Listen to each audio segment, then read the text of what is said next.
ಮಂಗಳೂರು ವಿಶ್ವವಿದ್ಯಾನಿಲಯದ ಮಂಗಲ ಸಭಾಂಗಣದಲ್ಲಿ ಇಂಟರ್ನ್ಯಾಷನಲ್ ಸ್ಪೆಷಲ್ ಲೆಕ್ಚರ್ ವಿಶೇಷ ಕಾರ್ಯಕ್ರಮ ಡಿಸೆಂಬರ್ 19ರಂದು ನೆರವೇರಿತು. ಕಾರ್ಯಕ್ರಮದಲ್ಲಿ ಮುಖ್ಯ ಅತಿಥಿಯಾಗಿ professor doctor George van Driem ವಿಶೇಷ ಕಾರ್ಯಾಗಾರವನ್ನು ನೆರವೇರಿಸಿಕೊಟ್ಟರು. ಇನ್ನು ಕಾರ್ಯಾಗಾರದಲ್ಲಿ ಮಂಗಳೂರು ವಿಶ್ವವಿದ್ಯಾನಿಲಯದ ಕುಲಪತಿಗಳಾದ professor P Subrahmanya Yedapadithaya, doctor Kishore Kumar, doctor Sumana, doctor Parinita, doctor Vinay Rajath D, doctor Mustaq ಉಪಸ್ಥಿತರಿದ್ದರು. He is traveling today, so he could not make up.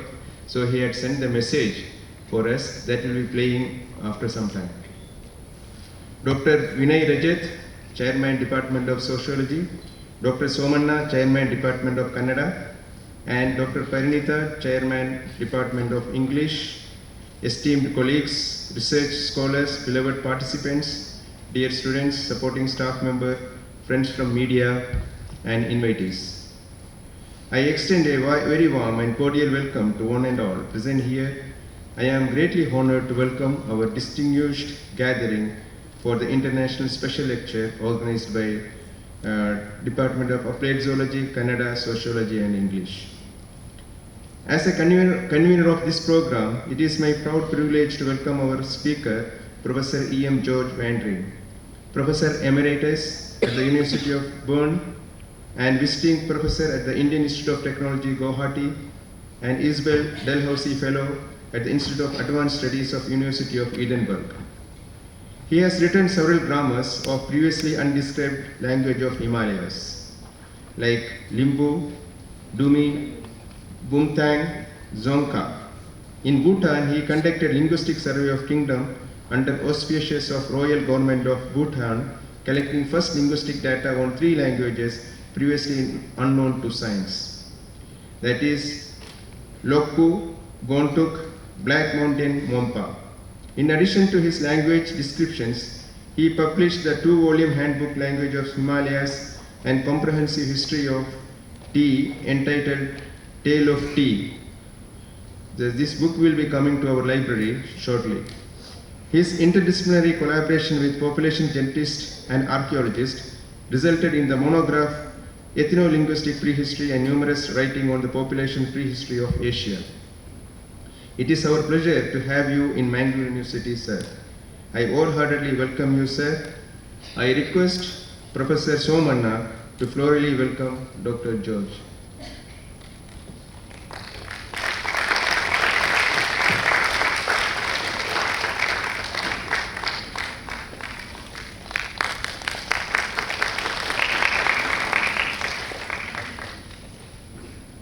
I also would like to welcome Professor Vinay Rajat, Chairman Department of Sociology. I request Professor Bhaskar Shane to florally welcome him.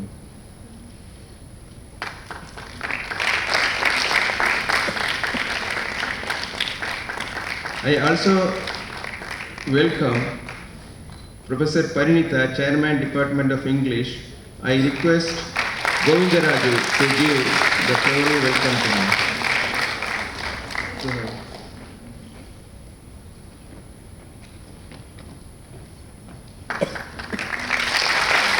I also welcome Professor Somanna, Chairman Department of Kannada. I request Dr. Sabita to give floral, to hand over the floral welcome as token of love.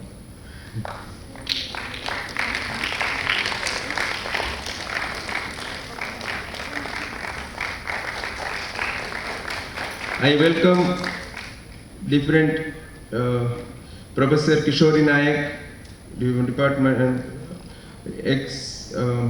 Head Department of English, and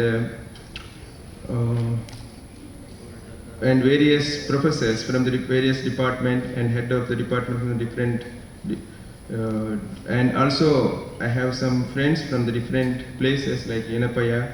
I really welcome you all, and faculty members, official of the university, non-teaching staff members, and also welcome my colleagues Shyam Prasad and Professor Bhaskar Shane, and research scholars, students, media friends and invitees. Due to unavoidable circumstances, busy schedule, I has told you our Honorable Vice Chancellor has to travel short, so he could not attend the meeting. So he conveyed message. We'll be playing it later. So this is the current topic everyone debates nowadays. What we propose today. So Professor is renowned person to address this topic.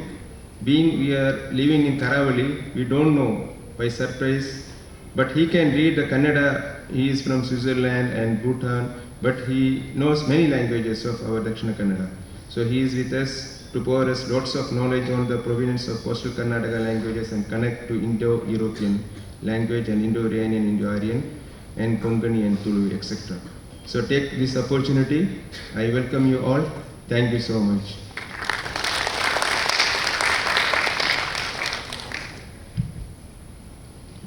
Thank you, sir. A warm welcome to you too. I request Mr. Jason to welcome our chairman thoroughly.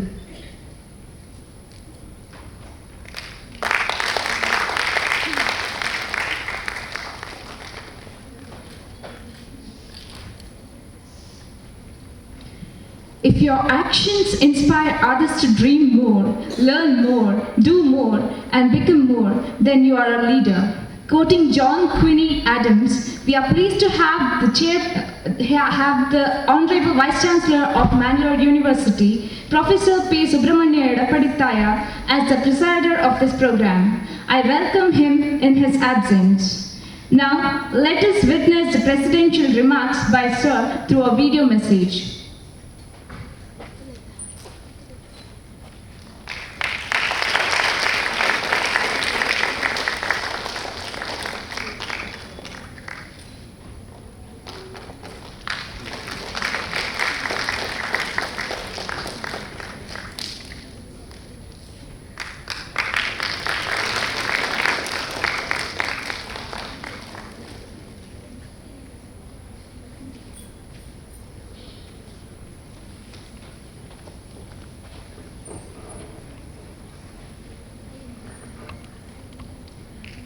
Success is delivered only to the deserving. Congratulations on your deserved success, sir.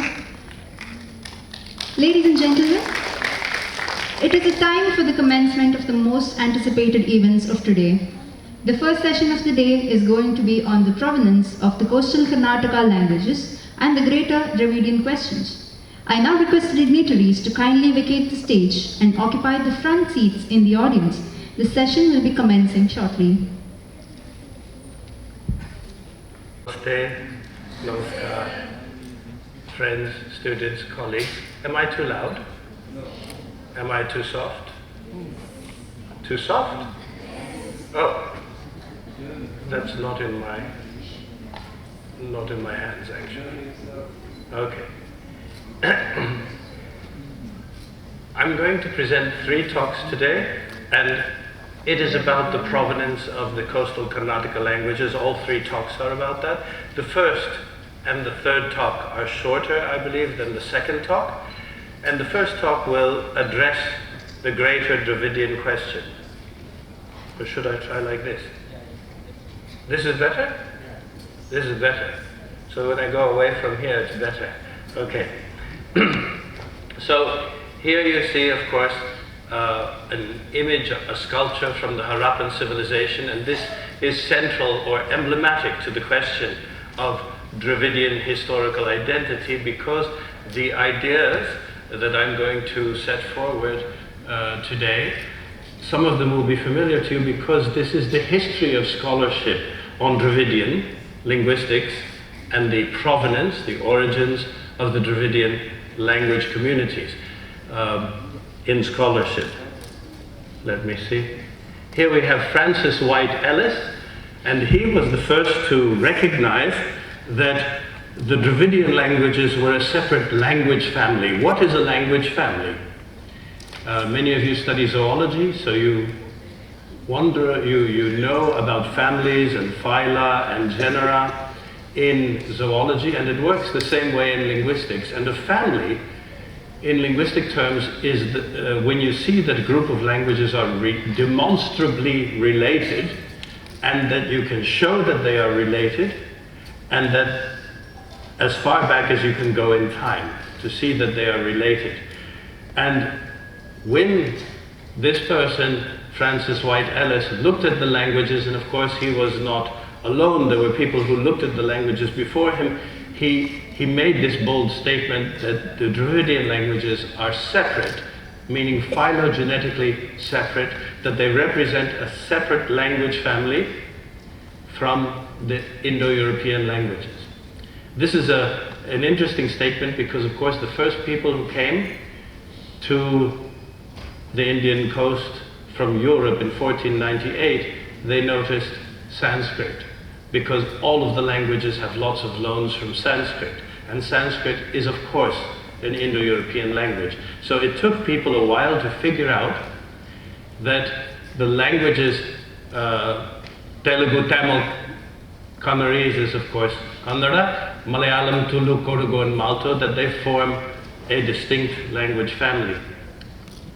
Here is Vasco da Gama, and this is a page from his Roteiro da Primeira Viagem a India, which is his travel log to India. It's a very interesting thing to read. It's written in Portuguese, handwritten Portuguese, and it's kept in the library in Oporto in Portugal. And at the end, you see a word list, and it is maybe difficult for you to read, certainly at that distance, but it is the first Malayalam Portuguese word list. So already in 1498, of course it says 1497 to 1499 because it is the whole itinerary of the voyage from Europe to Calicut or Kozhikode, and then back to Lisbon. And you see the first Western source. The first grammar, in the sense of a linguistic description of Malayalam in linguistic terms in a Western language, is this one by Herman Gundert from 1851. And of course Malayalam is one of the large Dravidian languages with 50 million speakers, and its own script, a beautiful script, and a literature which dates back from the 12th century. The Bhasa Kautilya and epigraphy from the 9th century. This is extremely old when you know that the oldest works in English are, Beowulf and the history, the church history of England, Historia Ecclesiastica Gentis Anglorum, written in Latin by Beda Venerabilis and then translated into English by King Alfred. It's not as old as this. And of course, other Dravidian languages have even older literary traditions. This is the first description of Tamil. It says Arte da Língua Malabar in Português. So the art or the grammar of the Malabar language in Portuguese. And of course you think Malabar is the west coast, but of course this is confusing because Coromandel is then the other coast, but it is a grammar of Tamil, and it was written by the Jesuit Enrique Enriquez, and it is only available, as far as I know, in handwritten copy and scanned copy. I don't know if there is a printed version published, but you can consult these things in the Biblioteca Nacional in Portugal, in both Lisbon and in Oporto. Tamil has 66 million speakers. It's written in this beautiful Ashokan Southern Brahmi script, and it was first developed by Jain monks, or used by Jain monks in the 5th and 2nd century BC. So it's extremely old when you compare it with, for example, with English. And Tamil epigraphy already dates from the 3rd century BC, and Tamil literary works date from the 1st century AD, and the literary language codified in its modern literary form, not the colloquial form, but not the colloquial spoken form, but the literary standard was already codified in the 14th century AD. So this is extremely old in terms of a literary tradition. Telugu. 74 million speakers, perhaps the most spoken in terms of number of speakers. the most spoken Dravidian language, and a very large area. And of course, you all know it looks like Kannada script, but then they don't have the beautiful top. It has this sort of checked, and it's very close to the Kannada script. But also, this is a very old literary tradition dating from the 11th century AD. So even this has a literary tradition as old as English, and the Tamil, of course, has a much older literary tradition. But Telugu has an even older epigraphic tradition because of the script being used, the script originally being used in Chalukya dynasty inscriptions. So these four languages are, four, I didn't mention another one, very important, I think. Kannada, 35 million speakers, and of course we all know about the early works of Nripatunga, the Kaviraj Marga, written in the 9th century AD, and also the script deriving from the same 6th century Chalukya dynasty inscriptions, and the epigraphy being therefore extremely old. This is much older than English. Tamil is much older than English, and these are four really large languages. When you compare them with most of the European languages other than English, in terms of number of speakers, these are extremely large languages, large language communities, and they are four of the Dravidian languages. But, as we know, there are other Dravidian languages. For example, here in Mangalore, we all know Tulu. We all know that this is a very important language, and Tulu is just one of 19. Some people are now claiming 20 or more, because when do you say something as a dialect and a separate language? So there are 19 established Dravidian languages identified, but perhaps more when we look into the dialect diversity. And we have over 300 million speakers of Dravidian languages. Therefore, this language family, Dravidian, is one of the most important language families on our planet, because in terms of the sheer number of speakers, it is an extremely important language family. In terms of the antiquity of the literary and epigraphic traditions, the Dravidian language family is an extremely important linguistic fiber. So it is extremely worthy of study, and of course, here, this map shows other groups, Kolami, Gondi, Parji, Kurukh. Kurukh is shown here, but there are Kurukh speakers all the way up here. I have a friend, Karan. He's always walking around Thimphu in Bhutanese dress, and he's a Bhutanese citizen, and he comes on Bhutanese television. But he looks Kurukh, and he is Kurukh, and he speaks Kurukh, and he is in Bhutan. So in this area, even here, this shows only larger communities, but you have Kurukh and Mauto spoken throughout the eastern Himalayas, in the foothills, and even up into, integrated into Nepali and Bhutanese society. And then here in what is Balochistan, Pakistan, this part of Pakistan, we have Brahui. So we have all of these different languages, and we have this remarkable distribution. Why is this distribution remarkable? Because of course we all think of the four big languages, and we think of South India and this part of Sri Lanka. However, we have these northern Dravidian languages, and we have Brahui all the way up in Pakistan, even in Afghanistan, neighboring parts of Afghanistan. So this shows you the very huge geographical extent across the entire subcontinent of Dravidian.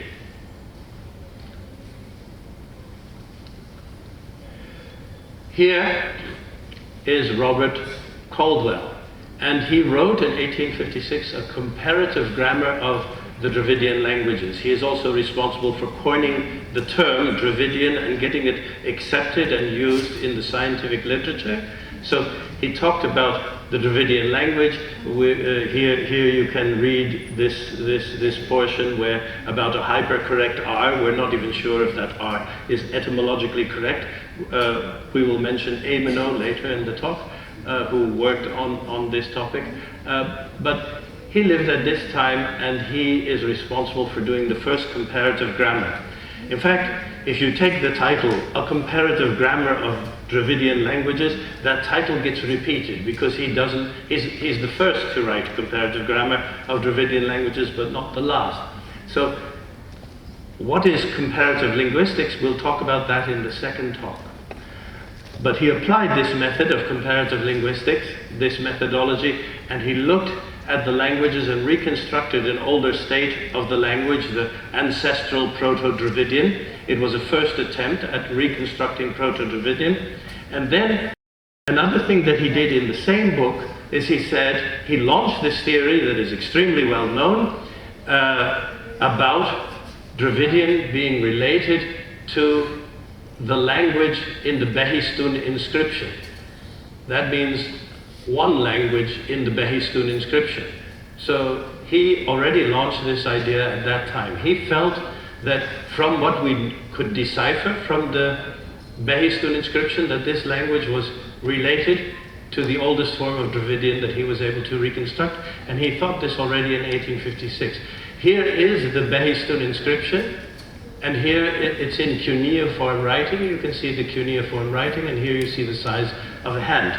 So this idea is old. It's not a new idea. It's an old idea. It's an old hypothesis. But people have examined the hypothesis and examined the evidence in support and, of course, opposing these hypotheses since 1856. Let's look at this inscription. This is the inscription, and the inscription begins with, "I am Darius, the great king, the king of kings, the king of Persia, the king of countries," a modest man. He was the king of Persia, and the inscription at Behistun is written in Elamite, but it is also written in two other languages. And look at the size of the inscription. Can you imagine how large that is? It's written on the side of a mountain. Here you see people on the lower right-hand corner, people standing just at the base of this inscription. And here is the mountain, and here is the inscription, and they're standing here on one of the ledges of the inscription. So the inscription is absolutely huge, and it was first deciphered in 1847 by this man, Henry Creswick Rawlinson. And it was written, we know it was written between Darius' accession to the throne and his death in 486. So between this period, the end of the 6th, beginning of the 5th century BC, and it is written in 3 languages. Why these 3 languages? It's written in Old Persian because, of course, Darius is the king of Persia, and this is the Persian Empire. So it is written in Old Persian. That makes sense. But why is it written in Babylonian and also in Elamite? Babylonian is also Akkadian, also Assyrian, also Assyro-Babylonian. You hear in the literature all these terms, it's the same language. But Babylonian was the language of civilization in the Near East at this time. Before, of course, it was Sumerian, then Akkadian or Babylonian. So we have this language, which is the language of civilization in the Near East. Why Elamite? Elamite was also a language of civilization in the Near East, and I will show you where it was the language of civilization. And the Persians were migrants. They came to Iran. They settled in Iran, and when they settled in Iran, there were people living in Iran before them, and people with a trade network across the Iranian plateau, and these people were Elamites. And the Elamites could read and write, and the Persians, who were migrants who came, could not read and write. So even the Persian rulers used the Elamites to write for them as scribes and clerics. So the writing was done by the Elamites because they already had a literary tradition that was centuries old. Here's the Persian Empire. This is the extent of the Persian Empire. You may not be able to read it, but this is the extent of the Persian Achaemenid Empire around 5000 BC. So you see the extent of this empire all the way to this part of Libya, this part of Thrace, and all the way to the Indus Valley at the extreme. And this, of course, is When the Persians came, they replaced many other groups, and in many areas they did not replace these groups, they assimilated them, or they ruled over them without assimilating them. So they ultimately established themselves in Iran, here. But this is 500 BC. And here you see the ruins of Persepolis. These are the ruins of the capital city of Persepolis. And what do the Persians have to do with the Elamite speakers? Actually nothing at all. So we have three languages. We have Old Persian, Elamite, and Babylonian in this inscription. That's how they were able to decipher Elamite, because they understood, of course, what was written in Akkadian or Babylonian. Then they could figure out the Old Persian, and then they could figure out what was written in Elamite. And that's when they said this language